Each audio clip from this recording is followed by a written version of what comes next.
Hello, what is up mga ma'am, sir, ma'am? Ako po si Ralph Cifra, isang visual artist from Manila, Philippines. And today we are going to customize the Marvel Legends X-Men 97, the Executioner. So first, tanggalin muna natin yung mga accessories para ma-sprayan natin siya. Okay, usin natin yung mga arms, yung pwesto ng arms. Actually, yan lang tatanggalin natin and we are ready to go para sa spray painting ng primer. So ito yung primer na gagamitin natin. Bosny number 191 flat clear, and gagamit din tayo ng mga alligator clips para pag nag-spray tayo hindi ma-sprayin yung kamay natin. Okay, pati dito sa mga weapons nya. Okay, so yung pag-spray natin ito, multiple thin coats yung gagawin natin, siguro mga 2 to 3 thin coats. Okay, so babalikan ko kayo pag tapos ko na siyang sprayan. Okay, so ito na yung status ng ating action figure. This is Executioner, and right now we are going matte finish na siya. So pag nag-apply tayo ng paints, mas kakapit na yung paints dun sa surface. So ang unang natin gagawin is to apply the shadows dito sa kanyang military jacket. Okay? Right now naka-live tayo sa YouTube, so if you want to see me paint live, nag-upload din ako ng mga live stream sa YouTube and Facebook. Okay. So yung plano natin dito is to do comic book paint style repaint. Mag-apply tayo ng shadows, highlights 1, highlights 2, and then line art, tapos yung top coat na. Okay, so start na tayo. So ito mas gamitin natin ito, mas malaking brush. Kita ba?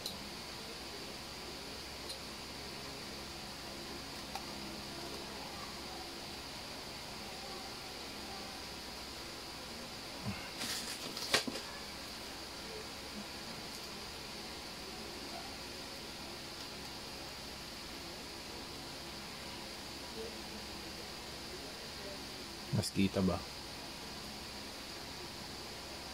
Okay. Test muna natin siya. Okay.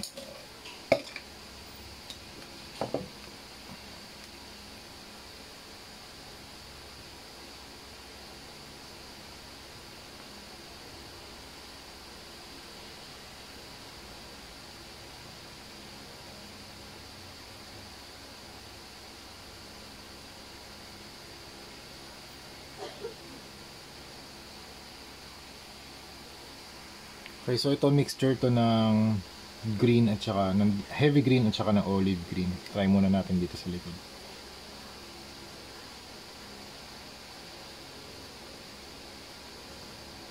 Okay. Para mas maging military yung yung kanyang trench coat.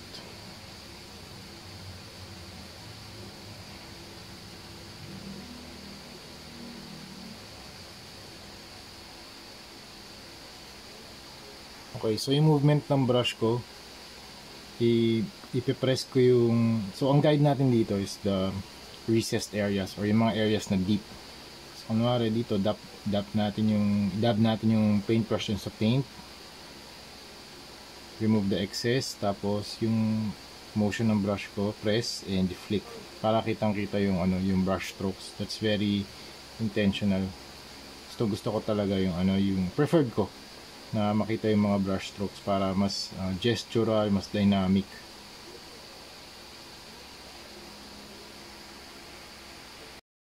Okay, para mas mapabilis yung drying time, meron akong hair dryer. Okay, next na step, mag-apply naman tayo ng highlights 01 using olive green naman.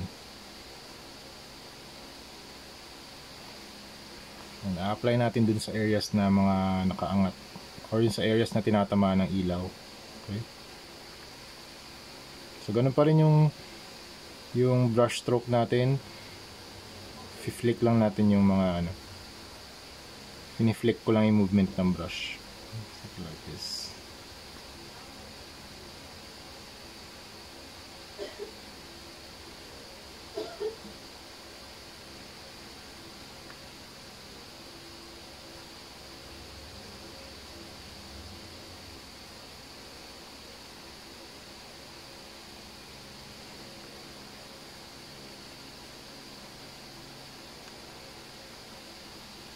Okay, so this is the status of our executioner action figure. So I applied the highlight 01 and now we are going to apply highlights 02. I think we can use white and olive green.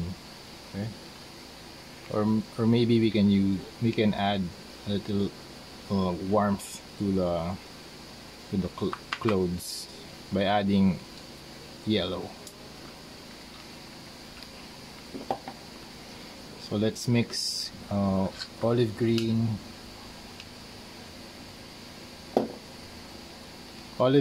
white, and yellow.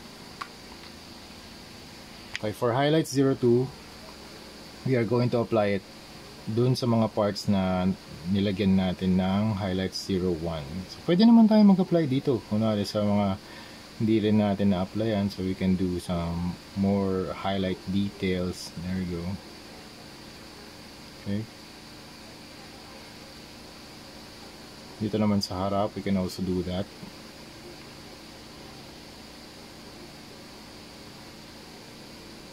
We can add yellow para matatamaan siya ng sunlight.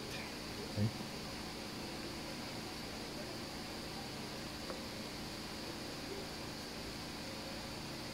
There you go.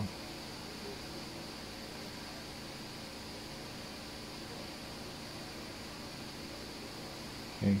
It's really important not to worry much about saan mapupunta yung highlights, shadows, kasi pwede naman tayo magkaroon ng multiple sources of light. Diba? You can have a source of light here, down below, sa side, so you don't have to worry much about it.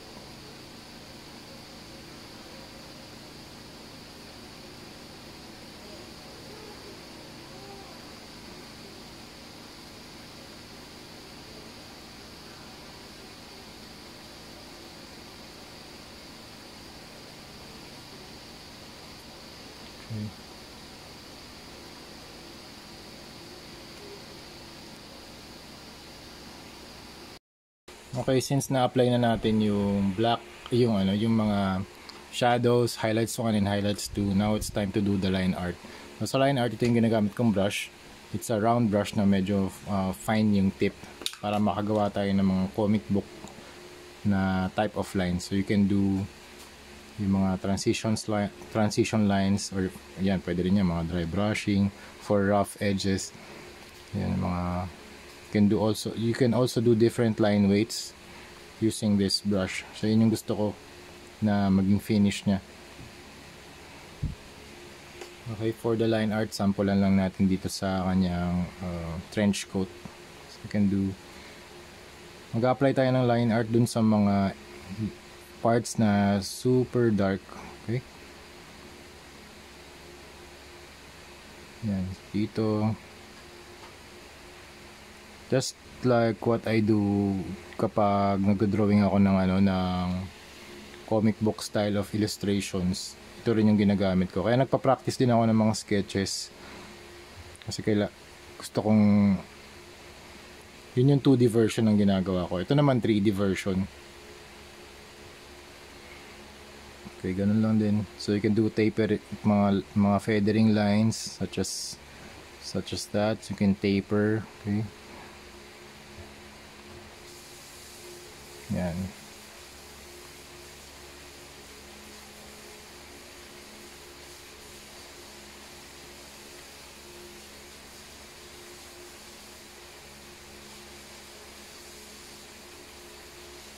You can also do some cross hatching.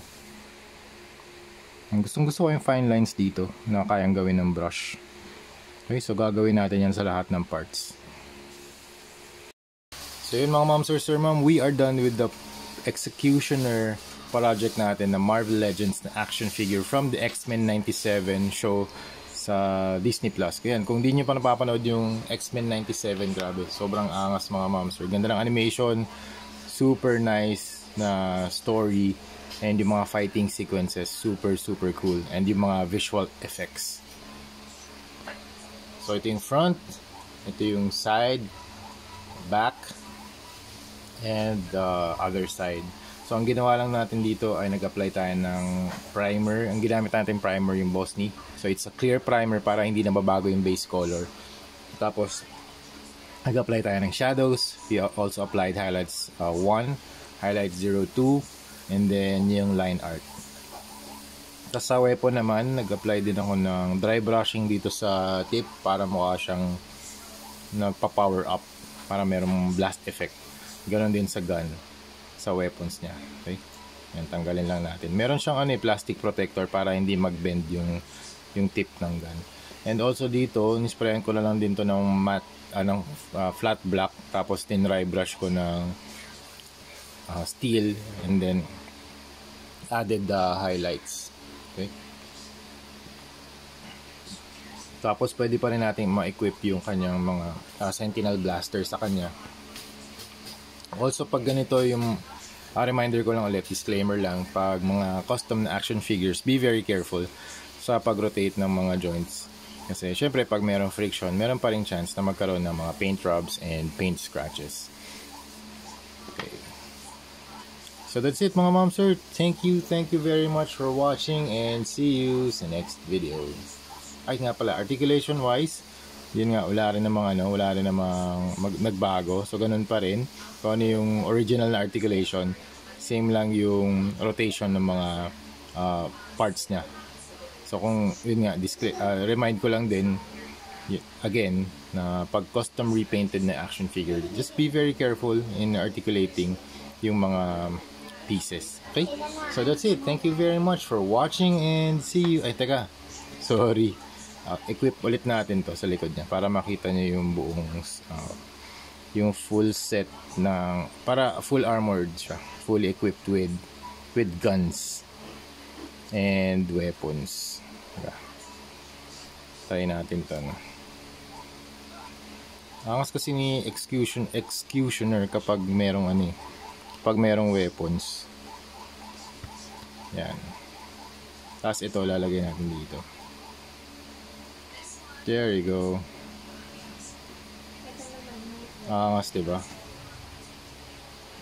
Forma niya ng sculpt ni Executioner, talagang ganda ng gawa nila dito. Thank you very much Marvel Legends for sculpting this kinds of mga action figures.